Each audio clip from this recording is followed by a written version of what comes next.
Hello everyone, this is Smaranika Sahu and I am going to present a seminar on the topic Pathogenesis of Tumors in AIDS. If there is some background noise, please ignore it as Carver is raining. Now before I start the topic, you must be knowing what is AIDS. AIDS is acquired immunodeficiency syndrome caused by human immunodeficiency virus. This is a progressive depletion of CD4 T lymphocytes, which will result in the severe immunosuppression and which will lead to the opportunistic infection along with malignancies or tumors. How exactly it happens? Before that, I would like to say about AIDS. AIDS is a advanced stage of HIV infection. HIV primarily infects the CD4 positive T cells, the helper T cells, helper lymphocytes, which will cause which plays a central role in CMI. So when there is a depletion of CD4 T cells, there will be reduction of CMI. It will increase the risk of opportunistic infection along with the body's susceptibility towards oncogenic virus, which will result in the formation of tumors and malignancy. So now let's move forward to the next slide. Why tumors increase in AIDS? As I have told you before, when there is HIV infection, it will cause the reduction of CD4 T helper cell. When the CD4 T helper cell depletes, there will be loss of immunosurveillance. So immune surveillance will decrease and then there will be persistent oncogenic viral infection. Then it will result in tumor formation. The major reason tumors develop in AIDS is failure of the immune system, and the immune system actually fails to eliminate the virus infected cells or mature cells. So basically apoptosis doesn't happen. Immune cells, they are not strong enough to fight with these viruses when the person is infected with HIV infection. Now let's move forward to the next slide.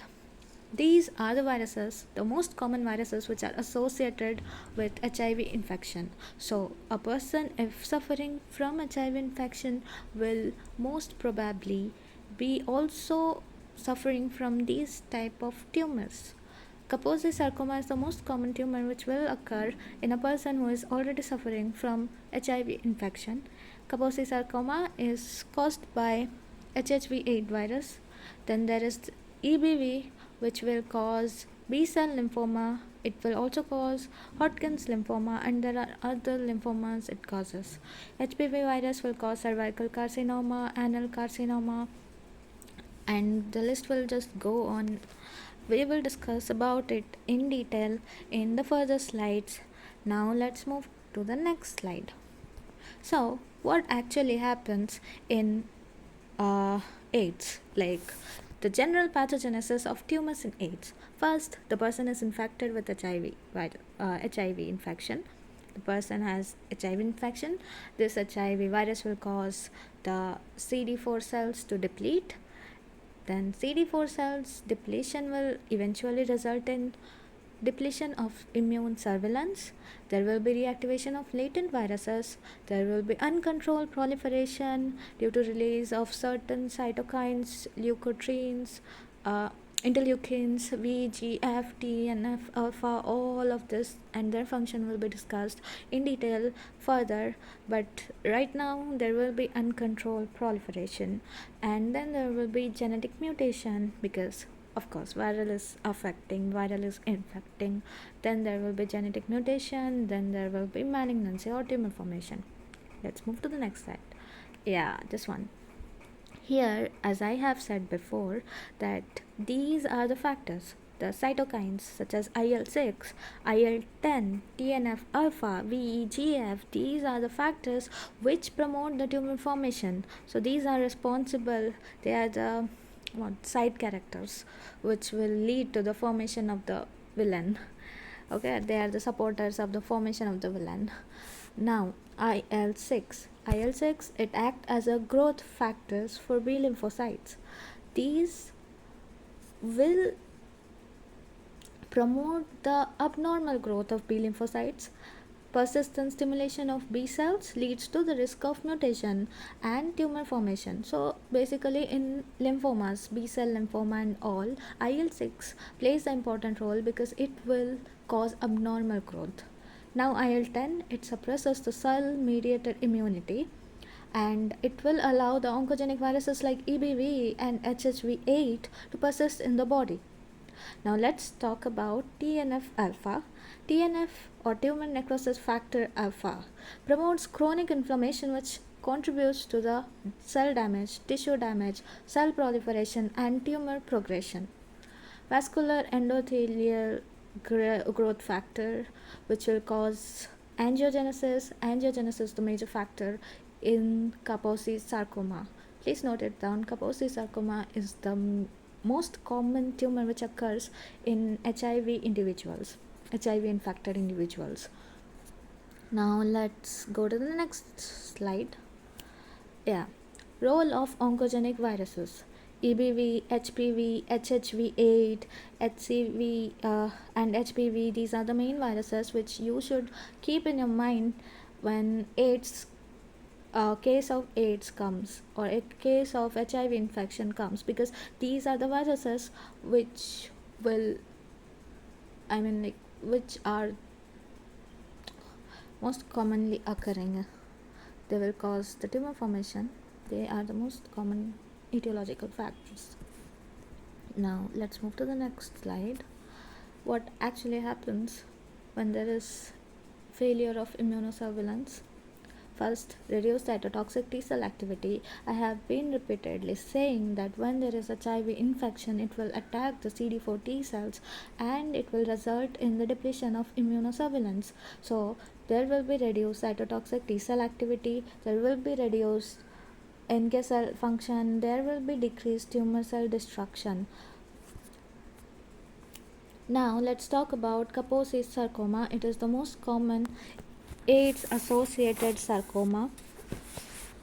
It is a vascular tumor that is caused by HHV8, and it is the most common one, as I have told before.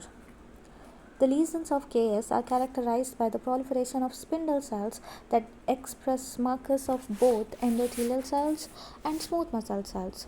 There is also a profusion of slit-like vascular spaces, suggesting that the lesions may arise from primitive mesenchymal precursor of vascular channels. So what happens is KS lesions display chronic inflammatory cell infiltrates. As you can see here, the lesions appear like this.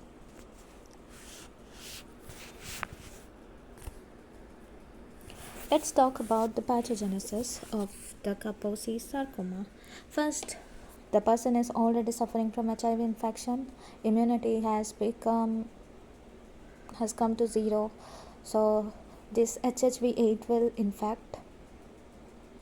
Although necessarily the KS won't develop, but it will eventually develop.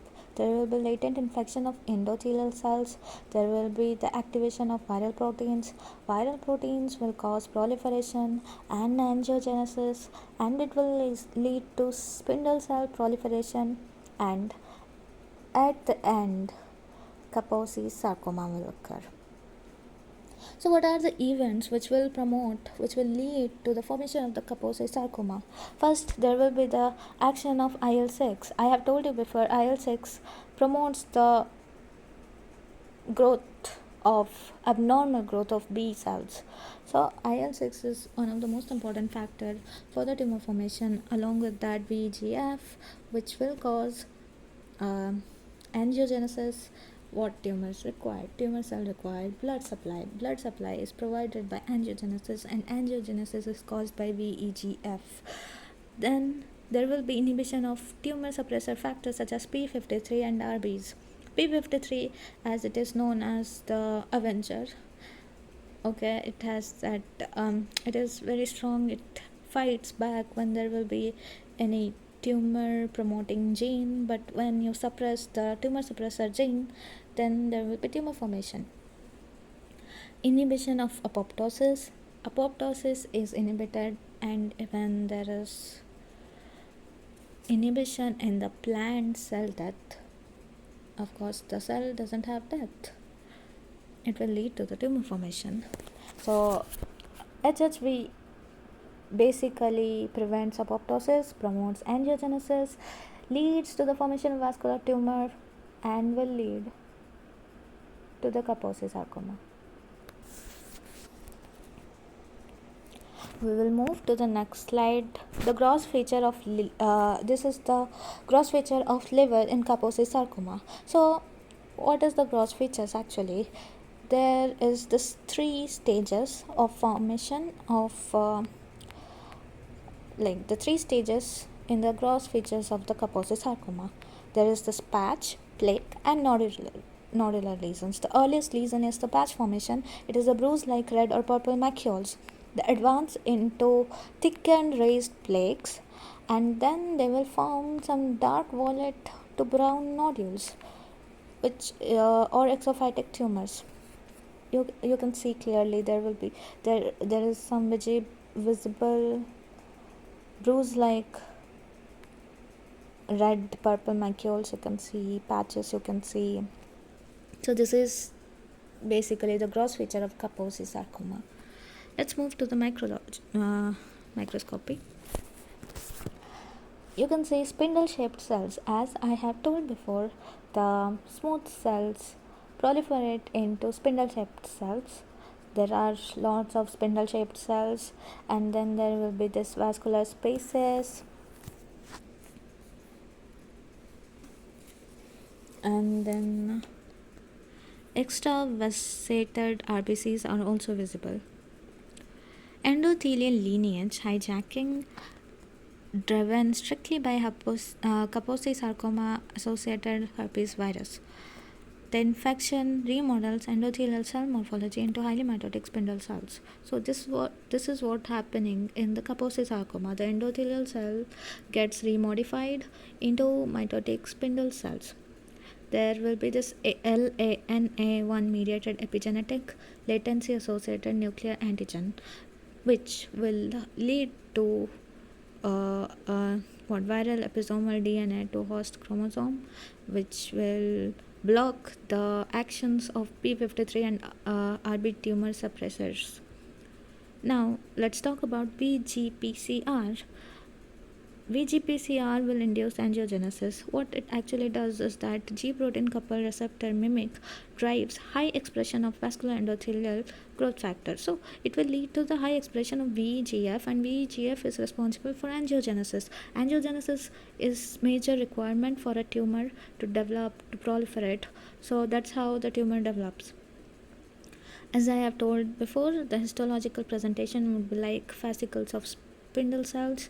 There will be slit like vascular spaces, and there will be extravasated erythrocytes. Let's move to the next slide.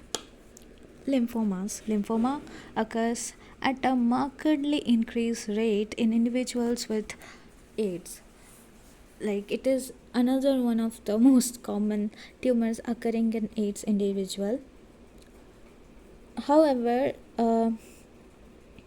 lymphoma continues to occur in HIV infected people at 10 incidence, that is at least tenfold greater than the population average. So you can just see it is very common. What happens in lymphoma? There will be this high grade B cell lymphomas. There will be the strong association with EBV, that is Epstein-Barr virus, and it will be very aggressive course is there. What are the types of the lymphomas? There will be diffuse large B cell lymphomas, there will be Burkitt lymphoma, there will be primary CNS lymphoma. See, all of these have their differences, which I will be showing you with pictures. I have attached some pictures also for you to understand what is the difference basically, overally. Now let's move to the next slide. This is a picture I have extracted from Robbins from the chapter Immunodeficiency Disease at page number 257 of the 10th edition, part 1.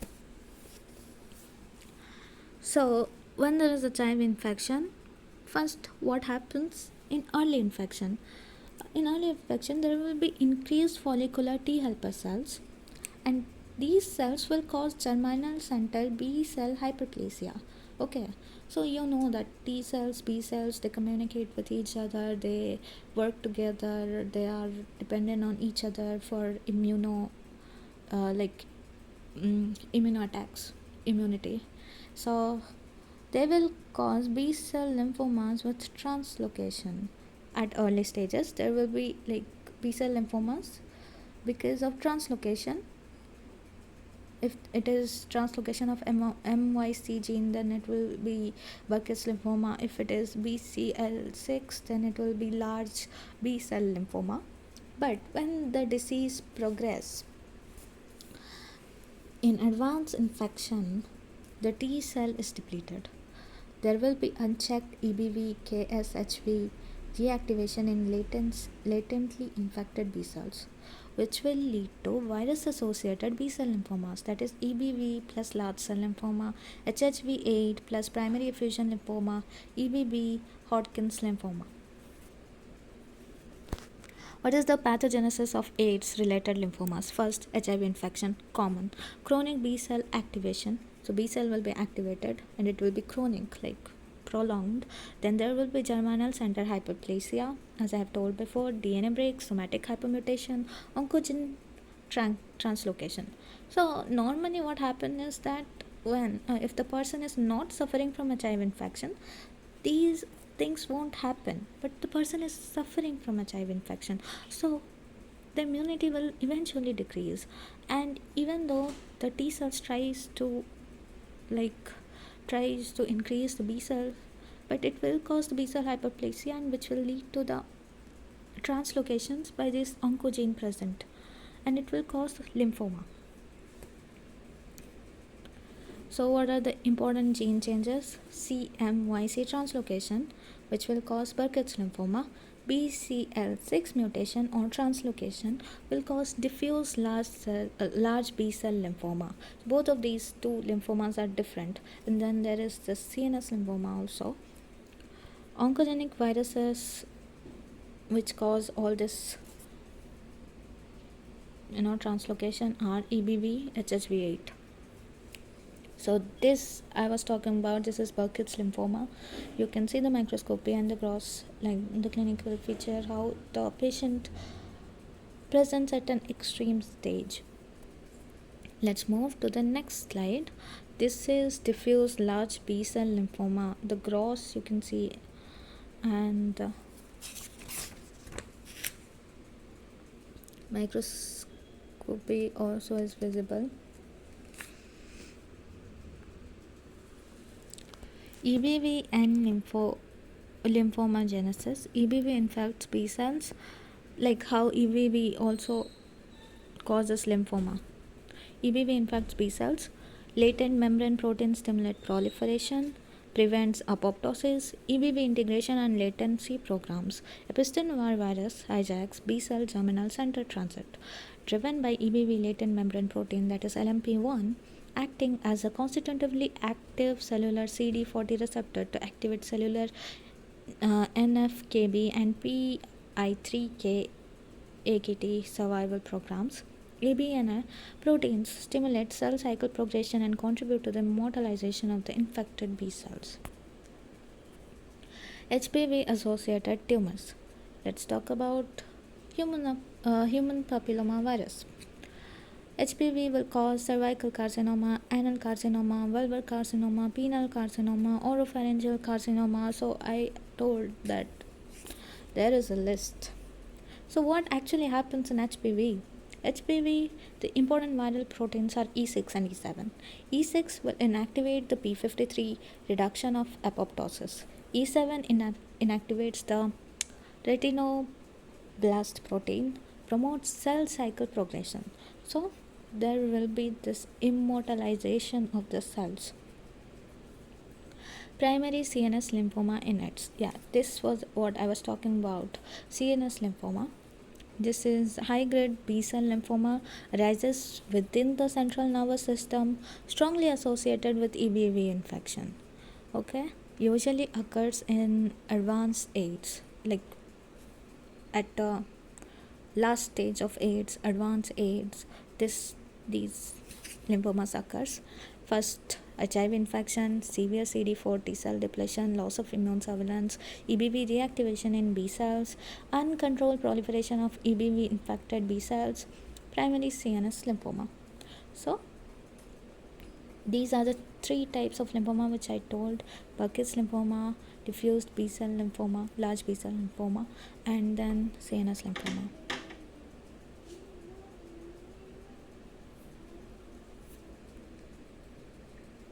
Clinical features.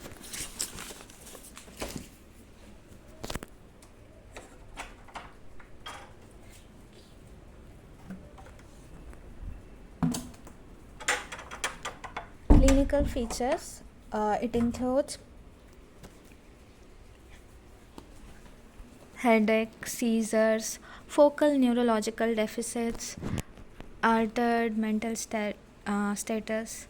Histological features characterized by striking angiocentric growth. You can see in this picture there is this tumor cells clustering around the blood vessels. The red cells, the red thing is blood vessels, and tumor cells are clustering around the blood vessels. There is this diffuse tissue infiltration and dense sheets of large atypical lymphoid cells. Let's move to the next slide. Molecular mechanism of tumor development in AIDS. So the first step is infection from HIV. Second is CD4 T cell depletion.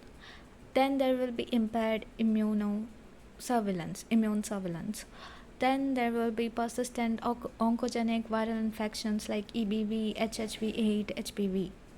All these 4 steps I have been repeating from the past 20 minutes. So yeah, I know it is boring, but survive with me.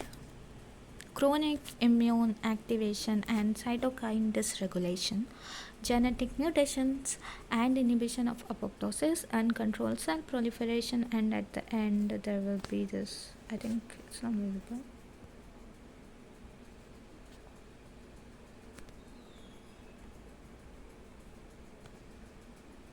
Okay, there will be tumor formation. Now, common molecular mechanisms responsible for tumor development. First, there will be immunosuppression, oncogenic viruses, cytokine dysregulation, IL-6, IL-10, TNF alpha, VEGF, genetic alterations. There will be this MIC translocation, BCL6 translocation, inhibition of apoptosis. Yeah. When there is this inhibition of P53, retinoblastic cells, then retinoblastic suppressors. There will be inhibition of apoptosis. The final outcome, of course, is tumor development. So all these factors are important for the tumor formation. Next, effect of antiretroviral therapy on AIDS-associated tumors. So now, how to do the therapy of these people? The introduction of highly active antiretroviral therapy, commonly called ART, has significantly changed the pattern of malignancy in HIV-infected patients. ART will cause suppression of HIV replication, increase in CD4 T cell count, improved immune surveillance, reduced oncogenic viral activity, and then there will be this decreased tumor incidence.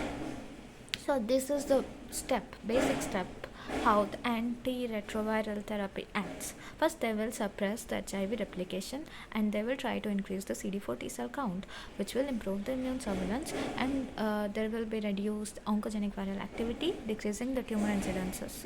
Next, what is the effects of ART? First, immunological effects. It increases the CD4 T cell count, restores cellular immunity, improves immune surveillance, and there will be effect on tumors: marked reduction in the Kaposi sarcoma, reduction in the incidence of non-Hodgkin's lymphoma, and improved survival of cancer patient in HIV infections. Now, improved immunity allows the body to better recognize and eliminate virus infected cells and potentially malignant cells. Kaposi sarcoma showed one of the most dramatic declines after the introduction of the ART because restoration of the immunity helps controlling HHV8 infection. The incidence of AIDS related non Hodgkin's lymphoma has also decreased because of the ART and the chronic immune activation and it reduces the chronic immune activation and improves control of EBV infected B cells. Despite ART, some cancer remain common because of oncogenic viral infection, and it is difficult to treat those.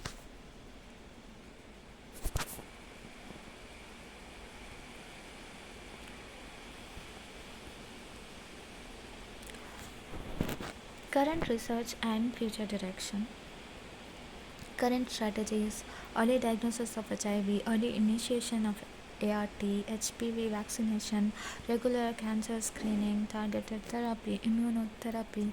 These are the most important targets nowadays. How to deal with the tumor formation, like how to prevent the tumor formation and all this HIV and HIV associated tumor formations.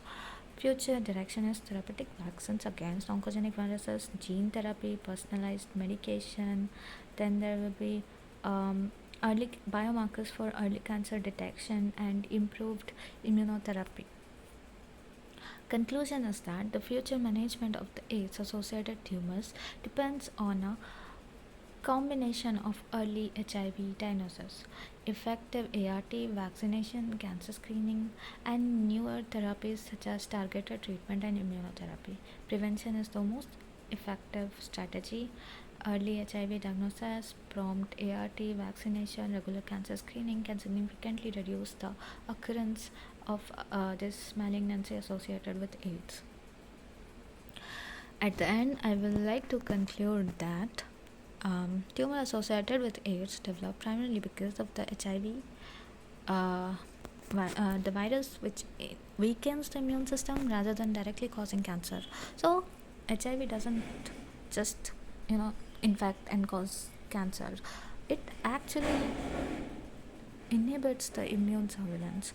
Loss of immune surveillance will allow the oncogenic virus, as it is allowing the opportunistic infections such as some fungal infection, coccidiasis, and all those things.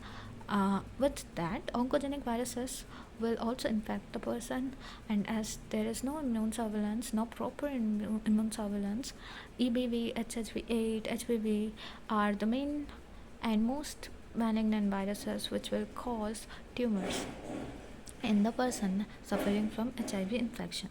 The introduction of antiretroviral therapy has slightly reduced the incidence of many AIDS associated cancers by restoring immune function. However, if early HIV diagnosis, timely initiation of ART vaccination, and regular cancer screening remain essential to reduce the burden of this malignancy.